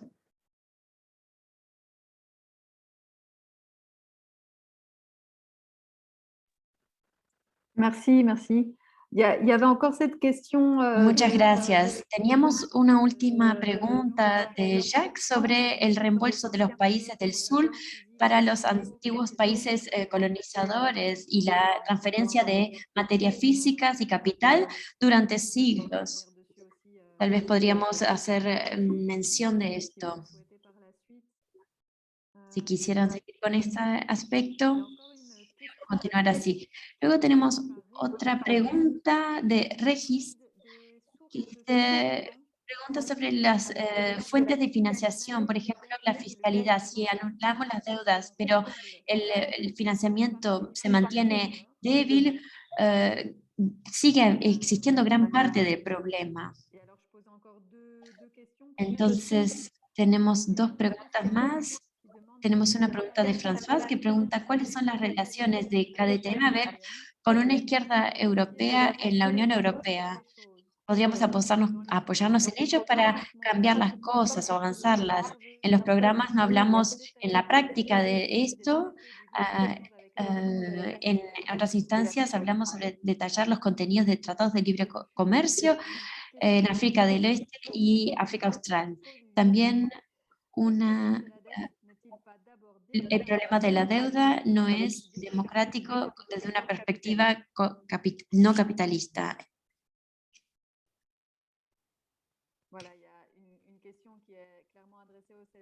Bueno, hay una pregunta claramente dirigida al KDTM, pero les voy a dar la palabra a alguno de ustedes cuatro, quien quisiera.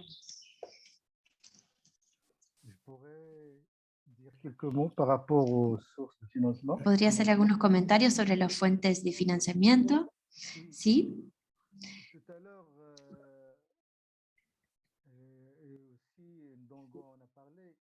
Recién también Ndongo mencionó que la solución de la anulación de la deuda es necesaria, pero no es suficiente, y es necesario implementar otras medidas que acompañen esta anulación de la deuda y que puedan de esta manera abordar el problema de la fiscalidad.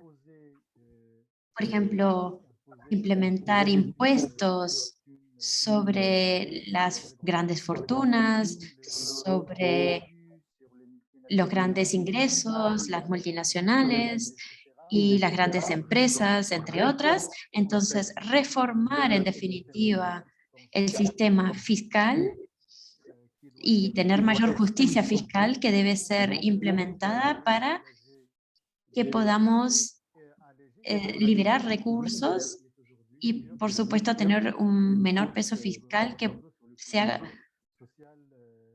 tener un mejor impacto en la parte popular y social. En cuanto en el KDTM, lo que proponemos es socializar los bancos, es decir, que el sistema bancario se vuelva un servicio público para que no haya impuestos en créditos con tasa cero, y tratar de esta manera tener un préstamo público legítimo que pudiera financiar grandes proyectos sociales en materia ecológica, entre otros. Entonces, este es un ejemplo y podemos ver la dimensión pública y legítima del sistema bancario y su socialización para que tenga una representación popular legítima. Bueno, entonces es lo que quería decir. Hay varias medidas que podríamos agregar, pero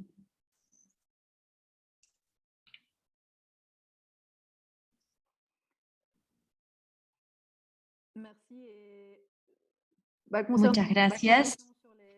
Y la pregunta sobre la relación entre el KDTM y la izquierda europea, que podemos ver en la conversación, una respuesta de Max, un integrante del equipo de KDTM, que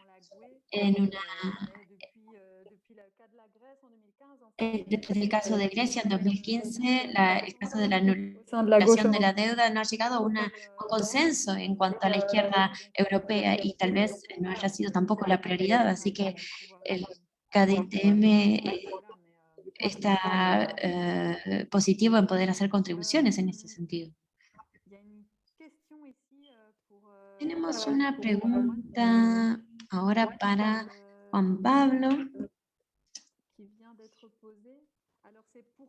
que acaban de preguntar es por qué la ONU y UNCTAD, que se supone defienden los derechos humanos, no optan por una declaración y resolución más radical.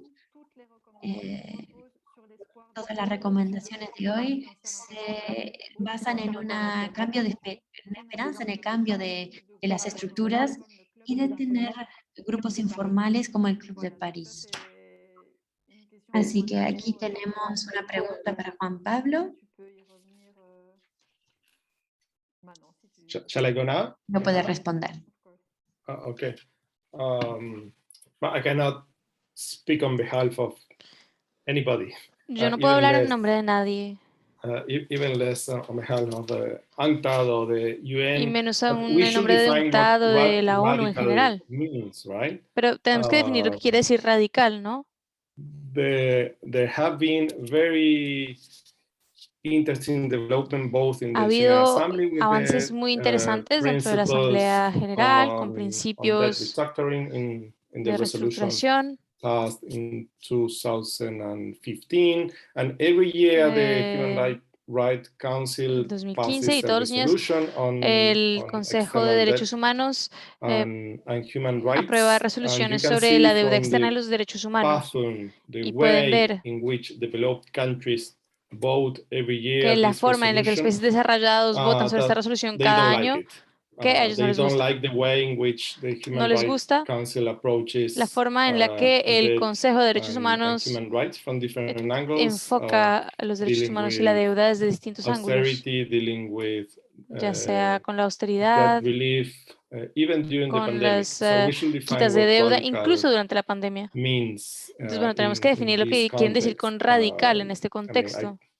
I could refer to a number of resolutions passed during my Podría tenure until referirme last por year. muchísimas For example, the soluciones guiding principles on que se aprobaron en la economic ONU, por ejemplo, reforms los and directrices human sobre las rights, reformas which económicas y were derechos voted humanos, against by Brazil and a los que most votó en European contra Brasil y la countries, mayoría de los the países US europeos, and the Estados Unidos, so-called B group, because y they los principales consider that there países are already de beautiful Occidente, international institutions dealing with porque creen que hay instituciones financial internacionales muy affairs, bonitas mainly que se Bretton encargan de Woods. los asuntos But, exteriores, when you go to the IMF and the World Bank to pero cuando uno engage va in al discussion FMI y al regarding Banco Mundial human para rights and intentar finance, they will say, I'm debatir las sorry, but finanzas y los human derechos rights humanos, ellos van do a not decir, fall within bueno, lo my sentimos, pero mandate. los So at derechos the end humanos no of the caben dentro de day, nuestro mandato. it's kind of circular Entonces, al final, argument where es un argumento un the poco circular, ultimate ¿no? purpose is that En there que are no el objetivo international último fora es que where no haya ningún foro human internacional rights and finance que puedan can be discussed together. debatirse, que pueda comparar las finanzas y los derechos humanos, son los que se pueda debatir sobre las finanzas y los derechos humanos.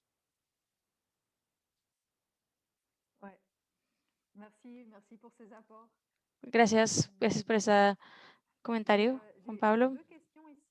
Aquí tengo dos preguntas, una para Yolanda y una para Hugo. Sí que propongo hacerlas. La que es para Yolanda es larga.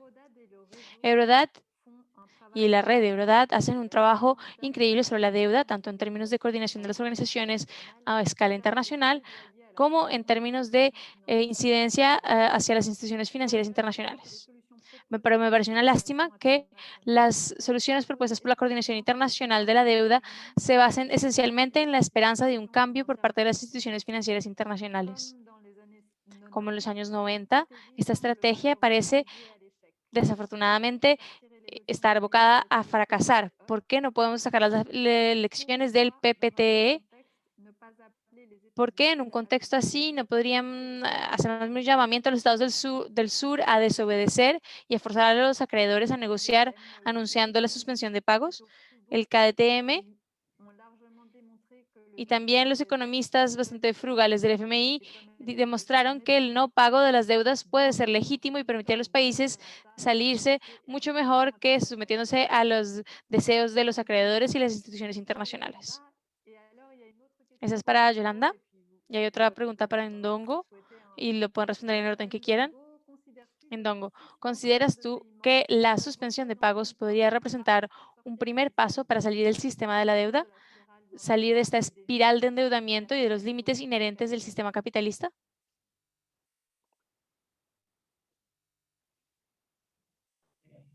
Si quiere, empiezo yo. Eurodat es una red de organizaciones europeas que sobre todo apela a los gobiernos europeos y a las instituciones en las que estos gobiernos europeos tienen presencia.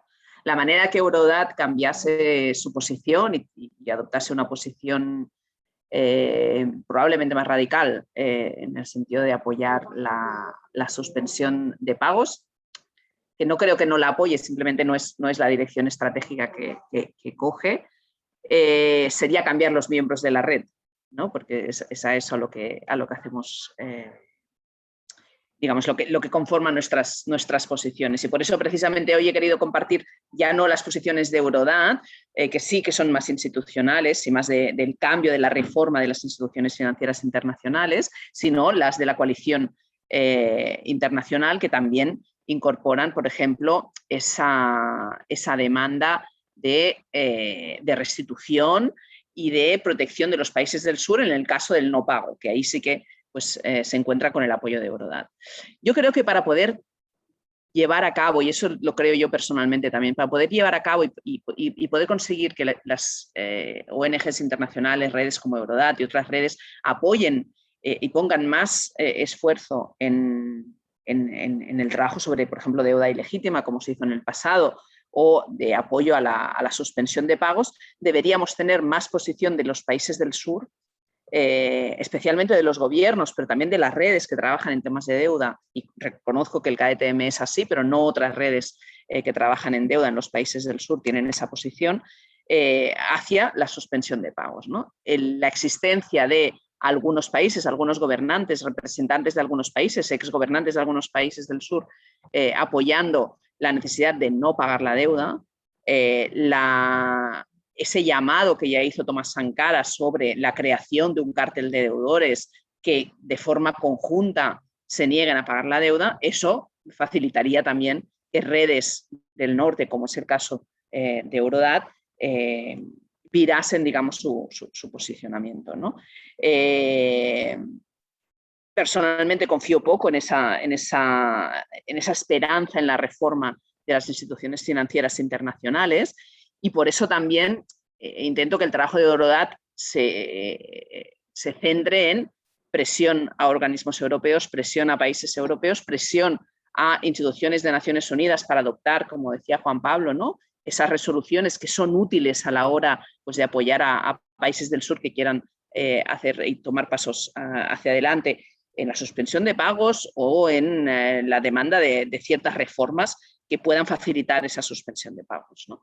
Y también el trabajo que también ha hecho el KTM de extender leyes, extender protecciones en los países acreedores para que aquellos países que quieran suspender los pagos de esa deuda, de sus deudas, se sientan protegidos. Por ejemplo, cambios legislativos para proteger ante los fondos buitre para que no pase lo que pasó en Argentina, ¿no? Ese es un trabajo que también queremos tirar adelante. Pero bueno, en resumen sería, ¿no?, para cambiar las posiciones de Eurodat sería necesario cambiar la red y, por tanto, cambiar las organizaciones que forman parte de esa red. Pero yo creo que también una posición más radical y más fuerte por parte de los países del sur, por un lado, y de la sociedad civil de las redes del sur, por otro, también facilitarían, digamos, ese cambio hacia una posición seguramente más radical y anticapitalista, en definitiva.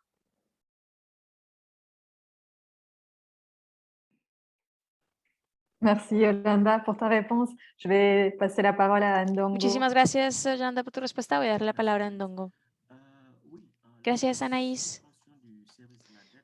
Sí, la suspensión de pagos sería un cambio para muchos países. Y no tendríamos que hacernos los exquisitos. Todo lo que podemos hacer para tranquilizar a la población, tenemos que hacerlo. Es importante. Pero por supuesto están las dificultades políticas que conocemos. y por parte de los gobiernos también existe, porque lo que sucede es que el no pago, la suspensión de pagos no es suficiente. Los gobiernos tienen que tener acceso a recursos adicionales. Entonces, estos estados deben que endeudarse aún así. Entonces, eso explica que hay ciertos estados que dicen que nosotros no queremos que suspender el servicio de pago de la deuda. ¿Por qué? Porque hacemos eso. Pues porque si hacemos eso, tendremos menos acceso a los mercados financieros. Entonces, nosotros vamos a mostrar que nosotros somos sólidos, tenemos fundamentos sólidos. Nosotros vamos a endeudar en el mercado para hacer frente a nuestras necesidades puntualmente. En África Occidental, el presidente Maxtal dijo, nosotros creemos que hay que anular la deuda. No tenemos que pagarla. Y el Senegal está en la misma zona monetaria que Benín. Y dijeron en Benín, no, nosotros vamos a pagar la deuda porque vamos a ir a los mercados. Y por supuesto, los países fueron al mercado. La Costa de Marfil también. Y Sudáfrica dice, pues nosotros tenemos muchas inversiones extranjeras aquí, entonces no nos interesa suspender los pagos de la deuda. Entonces, lo que dice Thomas Sankara es cierto, hay que tenemos que tener un fondo unido contra la deuda. Es más urgente que nunca en este momento. Tenemos que hacerlo. Incluso si hay países que no están interesados, pero todos los países interesados tienen que decirlo juntos. No, no queremos pagar la deuda. Pero si queremos terminar este problema, el problema de la deuda recurrente, lo que tenemos que cambiar el sistema de desarrollo. No puede ser un sistema capitalista, un sistema de imitación cada vez. Pero eso no funciona. Esto no funciona. Este que tenemos que imitar cada vez a los países del norte y a China no funciona. Y eso ya se ha demostrado. Muchos investigadores del sur ya lo han demostrado. Que nunca vamos a poder alcanzar lo que hicieron estos países antes. Porque tuvieron un desarrollo que se reposaba sobre cierto extractivismo ecologista. Y muchos países no pueden permitirse esto. Y el desarrollo de Occidente también se basa sobre el expolio de varios recursos de otros países. Entonces, no es posible que todos los países imiten sigan por esta vía. Entonces, necesitamos otro modelo, otra base económica que nos permitiría tener otro tipo de financiación más sostenible a largo plazo. Otra noción que viene de los años 40 es que todas las estrategias de financiación que se basan en la finanza internacional debe funcionar necesariamente como un esquema de Ponzi. Tenemos que activar capitales para poder pagar la deuda y para permitir que se vuelvan los ingresos de la reserva. Y esta es la dependencia que se crea de la finanza internacional. Y por eso intentamos desconectarnos de los mercados de financiación internacional, teniendo fuentes de recursos nacionales que apoyan a la economía. Y, por ejemplo, los países del sur, en donde hay muchos campesinos, los sistemas financieros necesitan poder hacer sus actividades de forma adecuada. Gracias. Gracias, Ndongo. Y quizás que cuando hablas de la necesidad de un fondo contra la deuda, un fondo unido contra la deuda, esto quizás responde un poco a lo que decía Yolanda, de que necesitamos propuestas más radicales de los países del sur. Omar, creo que hay una pregunta que te la puedo dar a ti, tiene que ver con la deuda marroquí. Y pregunta cuál es el estado actual de esa deuda. Sadia dice, yo me pregunto si Marruecos ya tomó alguna iniciativa para pedir la anulación parcial o total de su deuda. Sí, por supuesto, puedo responder. Pero antes de responder, si me lo permites, Anaís, vi que Jacques Berthelot hizo un comentario respecto al acuerdo de Samoa, que tiene que ver con el acuerdo de Cotonú, que se va a basar básicamente con los acuerdos de asociación económica y otros acuerdos africanos que van a empobrecer mucho a los países. Entonces, esta pregunta es sobre la relación entre la deuda y los acuerdos comerciales o los acuerdos de libre comercio. Nosotros habíamos hecho una iniciativa en África del Norte con el CADTM en Marruecos y un conjunto de organizaciones. Hicimos un llamamiento que pedía la anulación de la deuda y la anulación de los acuerdos de libre comercio, tratados de libre comercio, porque nosotros consideramos como dos instrumentos de dominación imperialistas.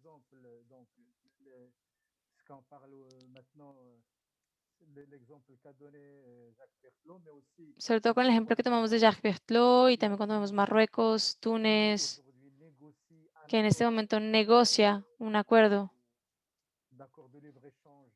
de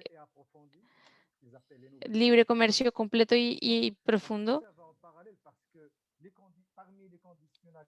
porque entre las condiciones de la deuda que presentan el FMI y el Banco Mundial, quieren obligar a los países del sur a que tengan los capitales y las mercancías de las multinacionales, de los capitalistas del norte. Entonces están destruyendo las economías en nuestros países, repatriando las economías, repatriando muchos ingresos ingentes. O sea, es un sistema de transferencia de recursos, de capitales hacia el norte, del sur al norte. Funciona como la deuda.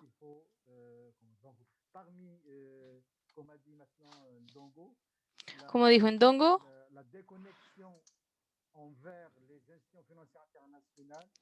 la desconexión con las instituciones financieras tiene que hacerse también con la anulación de la deuda y el de los tratados de libre comercio. Esa especificación que quería hacer. Después, en cuanto a la deuda de Marruecos. Cuando yo escribí un artículo sobre esto, Remy envió un vínculo sobre esto. Nosotros insistimos desde marzo, desde el año pasado, desde el comienzo de la COVID. Vimos una multiplicación de préstamos en Marruecos, ya sea con el FMI, con el Banco Mundial y con otros bancos regionales. Tantos que ya ni siquiera es posible hacer un seguimiento de todos los préstamos. Estamos intentando actualizar este seguimiento que hacemos, de ver cómo todos los préstamos contraídos por Marruecos.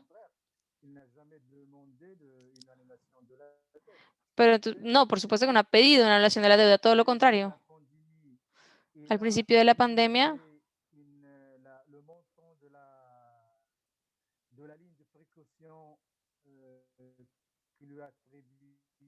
están llegando al final de la línea de precaución que le había otorgado el FMI. Y lo pagó de forma anticipada. Eso es para tener una buena nota y tener más acceso al mercado financiero internacional en mejores condiciones. Gracias, Omar. Quedan unos 10 minutos.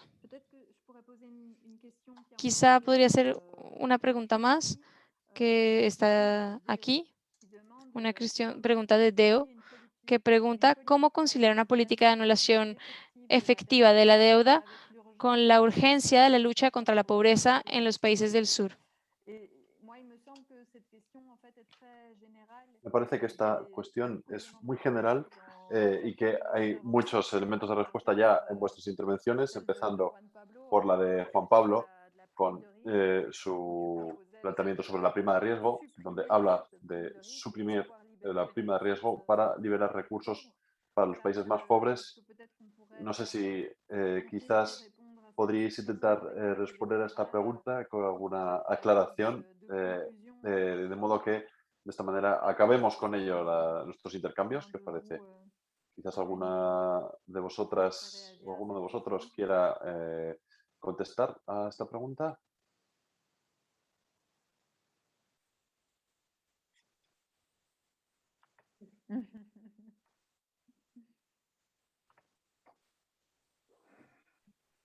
It's too big to be answered.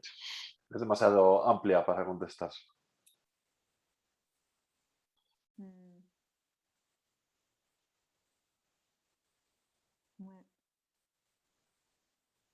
Sí, desde luego. Bueno, yo me quedo de vuestras intervenciones las propuestas de solución que se han puesto sobre la mesa y sería interesante avanzar sobre estas pistas. Así que bueno, estamos un poco, hemos acabado un poco antes de tiempo. Esto no ocurre a menudo. Así que no sé si podemos dejarlo aquí por hoy. En todo caso, os agradezco a los cuatro vuestra intervención. Os invito a fijaros en el calendario de eventos que vamos a tener en el mes de octubre, que lo he enviado a Yolanda. Como veréis, va a ser un mes importante sobre estos temas, dado que va a haber la reunión de otoño del FMI y del Banco Mundial. Deciros también que en noviembre, el 19 de noviembre, organizamos como CDTM, junto con Entred y Fraternidad, un seminario internacional en el Parlamento Federal. Y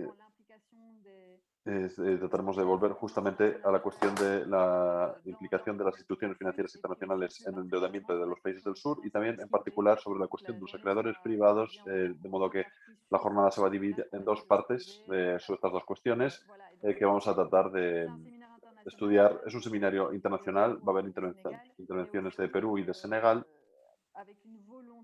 pero también con una voluntad de interpelar al gobierno belga. El ministro de Finanzas de la Cooperación del Desarrollo estará presente. Podéis encontrar las informaciones en la página del CDTM muy pronto y va a ser un evento importante. Y no olvidéis la petición con la iniciativa del Grupo Nacional de Trabajo sobre la Deuda. Os hemos puesto el enlace en el chat, así que hasta muy pronto para continuar intercambiando sobre estas soluciones. Hasta la próxima. Gracias a todas, Bye. gracias a todos, gracias a los intérpretes. Hasta la próxima.